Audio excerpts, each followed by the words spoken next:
In this episode of Zoomer Life, I've done research on the effects of noise from a passing train on children's learning. When I compared the reading scores of the children in those classes with those on the quiet side of the building, guess what? They were nearly a year behind in reading.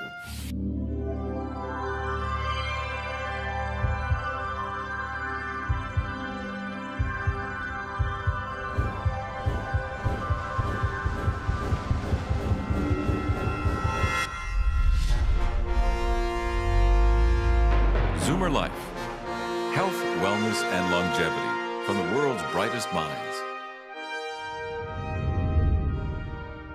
For several years now, I have been predicting that the next big environmental issue will be noise pollution. In particular, my focus has been on the kind of din that we all run into when we enter a typical restaurant or even a lounge. You can barely hear yourself think, let alone actually get to talk to the people that you might be having dinner with.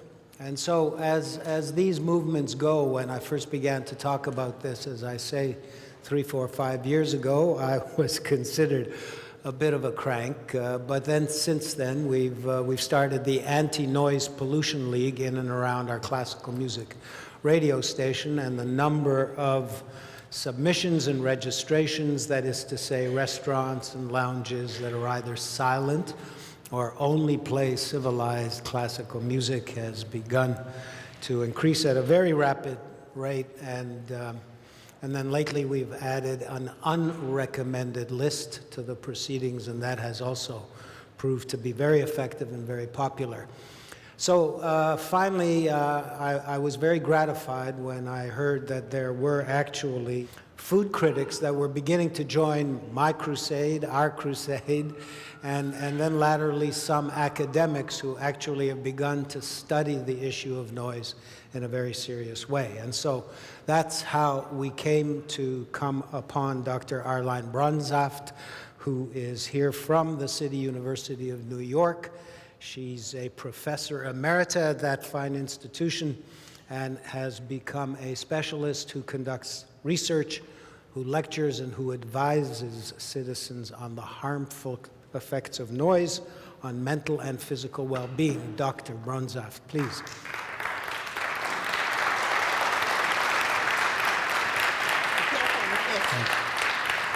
Thank you so much. Thank you very much. Here I am from New York City. And of course, you're going to say New York City. Of course, you should know something about noise. But according to Moses, I'm really a Canadian. You see, my mother is from Toronto. She is a Canadian national, and according to Jewish law, even though I was born in the United States, I am a Canadian. And should Sarah Palin, Mitt Romney, or any of those Tea Party people get elected, I don't even have to tell the embassy that I want dual citizenship. I'm going to quote from Judaic law and say, yes, I am a Canadian. So I thank you. My family is all here, and I'm going to be spending time with them. Now, New York, noisy. Now, you heard earlier that activity was key to health. And I'm going to tell you that some of the most active people live in Manhattan, where I live. I do not own a car. We have never had a car in my family. My husband never had a driver's license. How's that? I travel to school almost 3 hours a day from southern Brooklyn, to, where I used to live, to Manhattan by subway. I travel the subways, I travel the buses, and I walk. Walk through Manhattan. Everyone that visits Manhattan tends to walk through Manhattan. You'll notice Manhattanites, not necessarily the visitors, tend to be slimmer, they're not obese, and they seem to be healthier.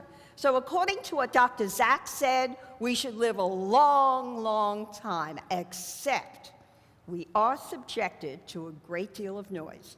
Travel our subways, and you'll hear that sound. Walk down our streets, and you'll hear our traffic, and the car honking. You'll hear that, and the crowds. So we have a lot of noise in New York City. But let me tell you something about New Yorkers. We're really very provincial, particularly Manhattanites. When we come home and we go into our apartments, we may as well live in a small town. We expect quiet in the home. We don't want the person upstairs putting on her TV set at 2 in the morning, or going to work at 6 a.m. on a floor that's not carpeted. We do not like aircraft flying over our homes, and we don't like the next-door neighbor's child who revs his motorcycle at 6 a.m. We want quiet in the homes. So if you're thinking of New York as being a very noisy town, yes, but we don't live on Times Square, and we happen to have the Bronx, Queens, Brooklyn, and Staten Island. Probably most of you have never been to Staten Island, a borough where my son-in-law is now a rabbi. And it's interesting, the president that gave us the Noise Control Act was Richard Nixon. Remember that as you think of all the other negative things he did.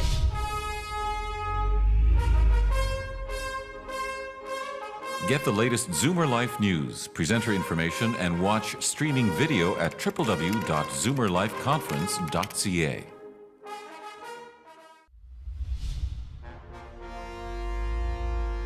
Zoomer Life. Health, wellness, and longevity from the world's brightest minds. You will find that New Yorkers want quiet. And very fortunately, we were in the forefront of introducing a noise code back in the early 70s. And 4 years ago, our mayor, who was an environmentalist, you know, he can't even smoke on the beach in New York City, on a park bench, and you can't smoke in restaurants. So our mayor went after smoking, and he really pushed for the revision of the noise code. So here we have a city that may sound noisy to you, but we're in the forefront. Is the rest of the country in the forefront? No. Were we at one time? Yes. But our government has failed terribly, where we had introduced legislation guaranteeing every American, imagine every American is guaranteed quiet. Imagine having that as a law. Now, who abides by it?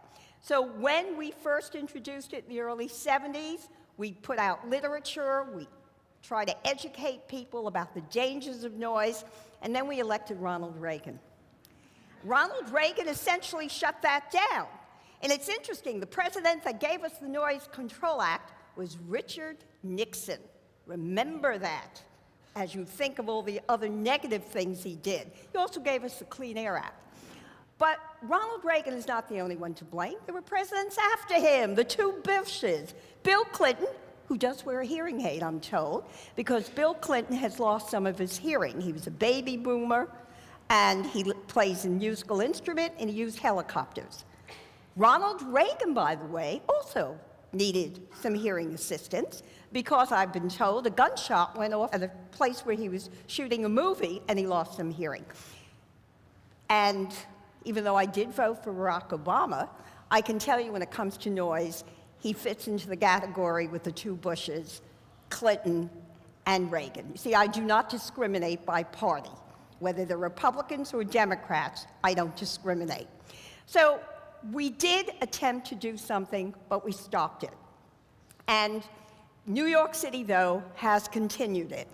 When it comes to noise, let me differentiate it quickly from sound. You're going to listen to music later on. You're not going to call that music noise. You know that there are wonderful sounds. I've written a children's book called Listen to the Raindrops, in which I talk about, in the book, the wonderful sounds that children can listen to, and then I talk about the harsh sounds, the noises. Sound, whether it's loud or soft, a dripping faucet, you're not going to like that. That is unwanted sound is noise. So your upstairs neighbor, sound may not be that loud, but when you're falling asleep at 2 in the morning, it's noise. So remember, noise is unwanted, uncontrollable, unpredictable sound. The other interesting thing about sound, though, is if it's loud, and I'm going to talk to the musicians in this audience, I'm going to urge you to go to Pete Townshend's website. Pete Townsend of The Who, you remember The Who, a wonderful band, if you go back to the 70s, and he, unfortunately, loved his music, but if music is loud, and even if you love it, you will find out that can affect your hearing. So be protective of your hearing, and tell this to the young people in your family, because they're now wearing headsets, listening to the music so loudly that it could intrude on their hearing. If I turned to this audience, and many of you older, and I said, how good is your hearing? If you were really honest, you will tell me that you're now playing your TV sets louder, and you are asking people to repeat what was said, particularly if you're in one of those restaurants that tends to have some piped music. So be protective of your hearing. As far as noise is concerned, that can affect us indirectly. Sound, loud sound, has an effect on the ears itself. What noise does is it aggravates us. It upsets us, it disturbs us, it bothers us. We get very frustrated, and as a result, we become stressful. If your neighbor keeps playing that music and waking you up, and you can't stop it, you're going to get very upset.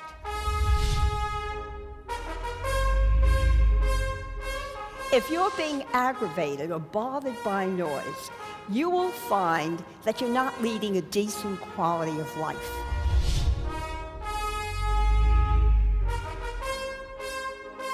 Get the latest Zoomer Life news, presenter information, and watch streaming video at www.zoomerlifeconference.ca.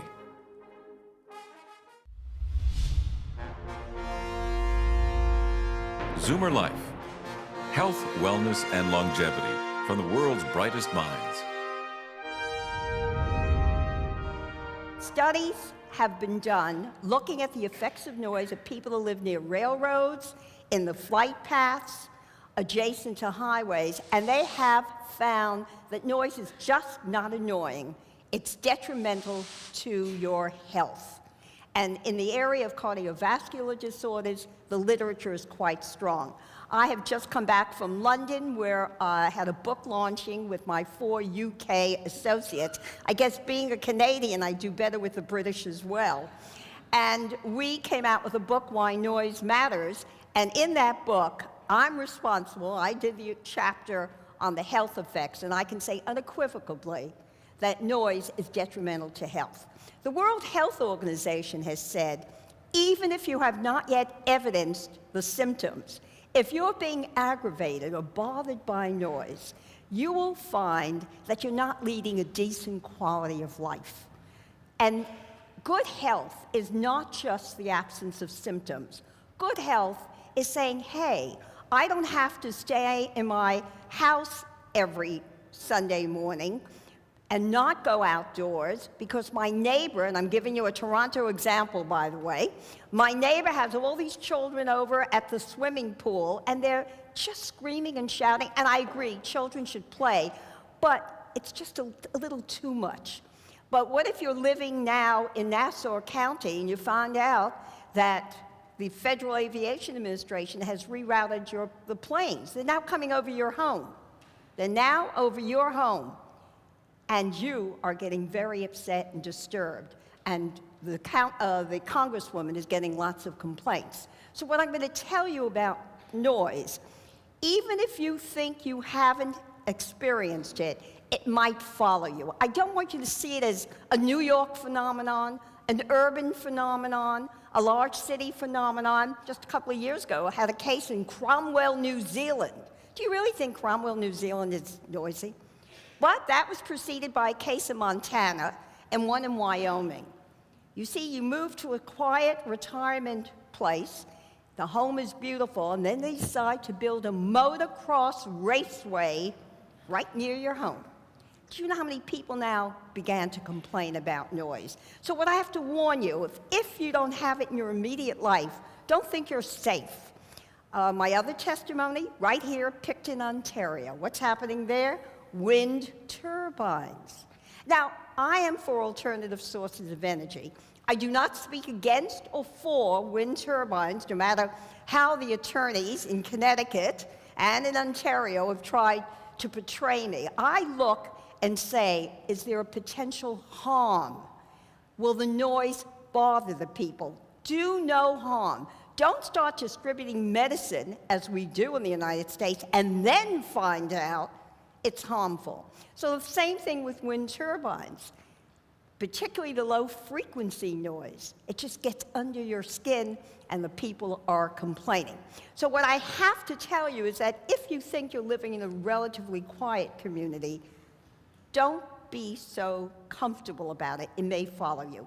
Now, so we know, and noise affects you psychologically. You're stressed out, you're unhappy, it could be physiological, it could make life miserable for you, diminish your quality of life. And let me warn you, so how many here are grandparents? I am. And let me tell you, noise affects children. Noisy homes diminishes cognitive development, language development. I've done research on the effects of noise from a passing train on children's learning.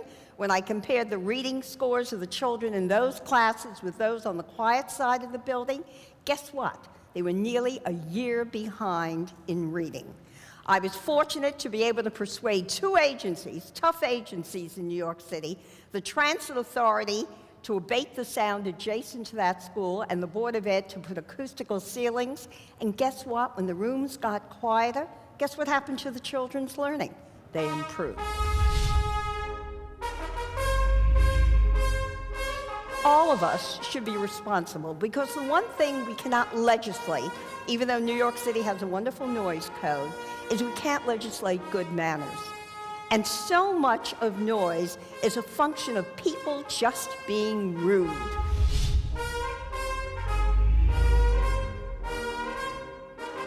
Get the latest Zoomer Life news, presenter information, and watch streaming video at www.zoomerlifeconference.ca.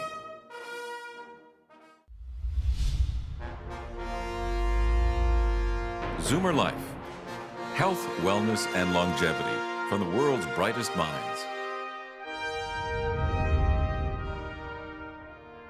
One of the things I inquired about is what happens to people who do very well in school? How do they fare later on in life?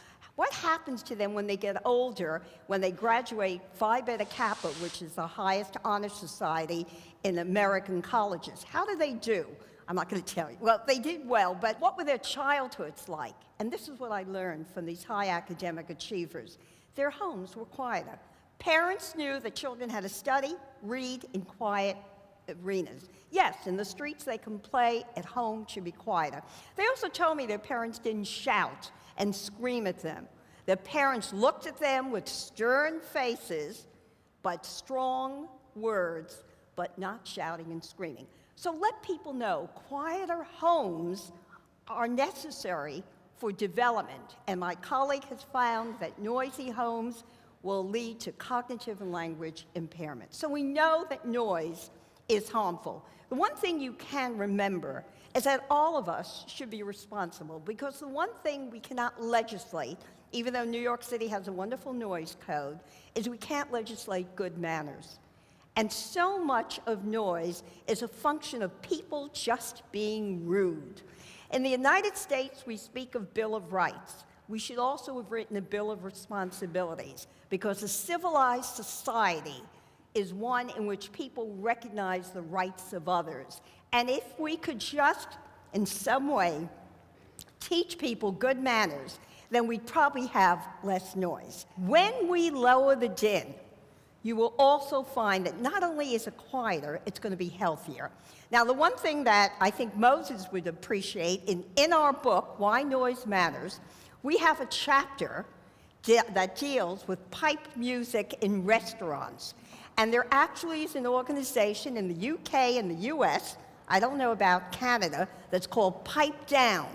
And they are working not only to quiet things down in restaurants, but in retail stores and shopping centers. And they've been quite successful.